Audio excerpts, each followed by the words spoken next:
Биз сайтыбыздын негизги архитектурасына кайтадан бир эске сала турган болсокчу, home деген бир немебиз бар. Негизги баракчабыз бар. Андан кийин contacts деген бир баракчабыз болот. Андан кийин жаңылыктар баракчасы болот. Андан кийин бир кадрлар folio деген баракчабыз болот да. Бул жерде биздин азыр үстүндө тура турган нерсе бул news деген жаңылыктар баракчасы. Анткени бул баракчадагы маалыматтар динамикалык түрдө күн сайын алмаштырып турат да. Сайттын администратору күн сайын жаңы жаңылык кабар сайт жөнүндө же болбосо фирма жөнүндө жүктөп туруш керек да. Адвокаттык сайт болгончо балким бир жаңы мыйзам чыкты же мыйзамда өзгөрүүлөр болду. Ошолорду жарыя кылып тургусу келиши мүмкүн. Ошон үчүн бул маалымат динамикалык бир өзгөчөлүгү бар да. Динамикалык өзгөчөлүгү болгон үчүн күн сайын ар кандай маалымат чыга турган үчүн биз бул маалыматтарды бир маалыматтык базага сакташыбыз керек да. Onun үчүн маалыматтык базага сактоо үчүн models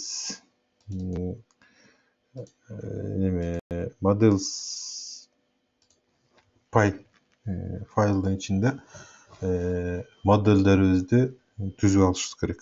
Муну кандай кылабыз? Бир класс ачабыз. Биринчи моделибиздин аты news. Django'da ар бир модель бир таблицага, маалыматтык базасынын бир таблицасына барабар болот да. Ошону эске салып кетейин. Model. Бир жаңылыгыбыздын бир темасы болот.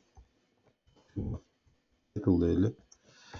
Теманын бул маалыматтын теманын типи, маалымат типи кандай болот? Андагы charfield болот. Андан кийин бул charfield'дин максимум узундугу канча болушу мүмкүн? 150 характер деп коелу биз буга. Анан экранда көрсөтүлчү маалыматтык базанын атын дагы коелу. Аты эмне болсо тема. Жазып коелу. Андан кийин кабарыбыздын тексти болот. Темадан кийин буга түз эле текст деп жазалы. Текст. Бардык филдтерди англисче жазганга аракет кылайлы. Англисче бир жагынан тилибиз англис тилибиз кичине өнүгөт. Бир жагынан ушундай ушуга көнүш керек да. Негизичи англисче жазып, мисалы жаңылык тайтлдын ордуна латин арпи менен жаңылык деп эле жазып койсок болот. Же новости деп жазып салсак болот латин арпи мененчи. Бул Django муну тааный берет. Кандай титлдин ордуна эмне деп жазсаң жаза бер, бирок латин арпи менен жазыш керек да. Бирок биз ушуга көнөлү да, мисалы бул жер тайтлга теманы, кабардын темасыны тайтл деп коелу, текст болгон жеринде текст деп коелу. Models маалымат типи да text field болсун. Буга да бунун бир чектөөсү болбогончу буга жөн эле ат берип коелу. Мисалы буга text деп коелу. Андан кийин биздин бир кабарыбыздын бир сүрөтү болушу мүмкүн, туура бир кабарга администратор сүрөт менен чогуу кабар жарыялашы мүмкүн. Буга да image деп коелу. Сүрөт. Сүрөттүн дагы типи image field болсун.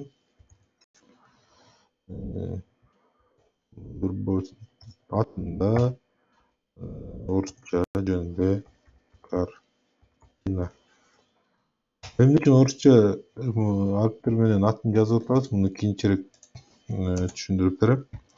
Андан кийин бизден автоматтык түрдө ар бир кабарды маалымат базасына киргенде автоматтык түрдө анын эмеси өзүнчө автоматтык түрдө кирип калсын да, датасычы, кабардын түзүлгөн датасы, кайсы күнү, кайсы саатта бул кабар түзүлдү.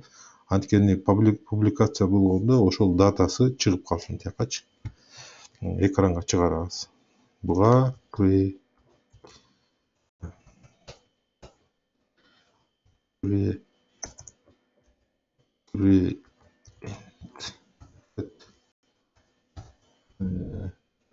models data infield болсун. Буга биз автомат auto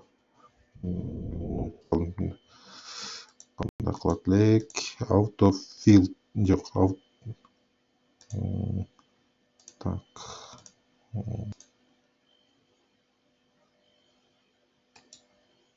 Буга auto now true кылып коелу. Так, андан кийин негизи ушул эле болду. Ушунча нерсе text field, image field, true койдук. Болду. Эми бул кабарларыбыз бир эме болсун дейли. Кабарларыбызды белгилүү бир категорияга көрө кабар чыксын да, администратор бул кабардын кайсы категория, мисалы бул мыйзам тууралуу кабарбы же фирма тууралуу кабарбы же жаңы бир мыйзам тууралуу кабарбы, кабарларды категориялаштырыш керек болушу мүмкүн. Ошон үчүн биз бу жерге дагы бир класс категория, кабарлардын категориясы тууралуу news category model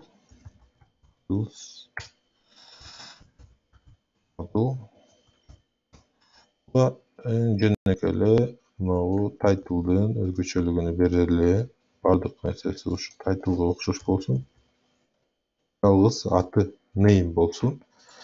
Бул жерге да орусча наименование аты деп коелу. Наименование. Ушуларды кыргызча эле жазсакчы. Аты, бул темасы, бул текст, бул сүрөт. Кыргызча жок экен менде. Эми эки моделибиздин ортосунда бир байланыш түзүшүбүз керек. Анткени кабарды кирип атканда биз категориясын тандашыбыз керек да. Бул эки таблицанын ортосунда бир байланыш болуш керек. Анын үчүн биз бул жерге категория деп дагы бир столбикке баштыкча ачайлы. Мунун аты категория болсун. Models foraging key болсун бул. Анткени бул бир башка неме менен модел менен байланыш кылып атабыз. Бул дагы кайсы модел менен? News категория модели менен байланыштырып атабыз. Бунун дагы өзгөчөлүгү on delete models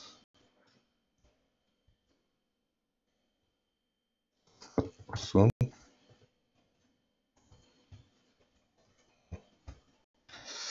Models каскад болсун.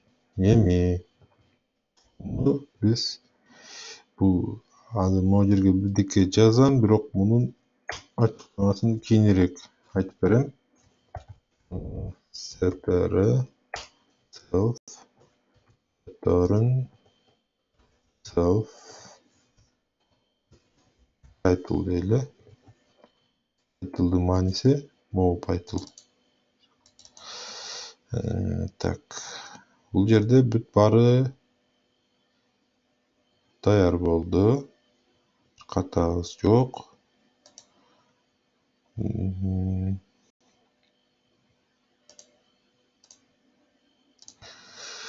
Айта кете турган нерсе, биз могу жерде image field жасадык, бир сүрөт жүктөө үчүн бир столбик жасадык да, устун.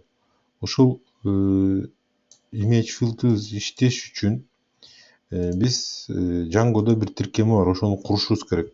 Бул деген эгер курбай койсок, image field болгон үчүн ката дагы берет да. Мисалы азыр буга мен эмени жазайын. Manage by run server дегенде ката бериши керек. Tip pillow'ду кур деген ката бериши мүмкүн. Бериш керек да негизичи.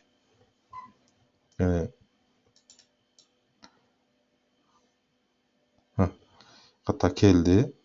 Бул жерде эмне деп атат? Get pillow at дейт. Могу адрестен бул команданы кир дейт. Буну орнотсун дейт да. Анткени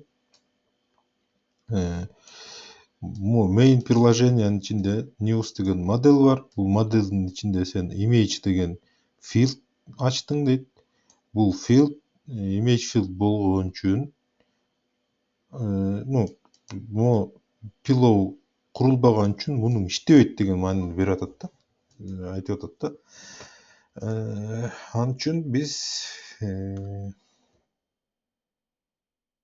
кайра Ctrl-C менен басып операцияны токтотобуз дагы.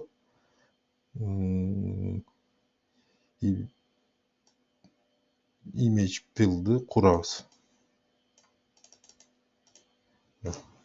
Pip install pillow. Бирок менин компьютеримде азыр интернет өтө жай иштеп атат. Куралбай калышы мүмкүн. Эгер куралбай калса, башка видеодо, башка сапар, эмки видеодо. Мунун эмесине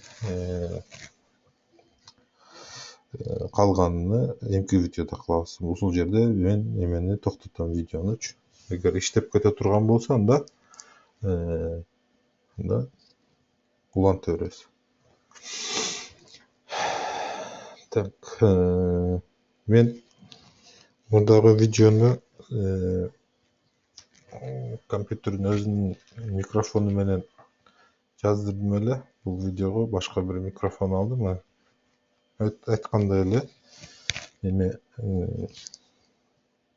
интернет жай болгон үчүн жүктөй алган жок пакетти. Мен бул жерде токтотоюм.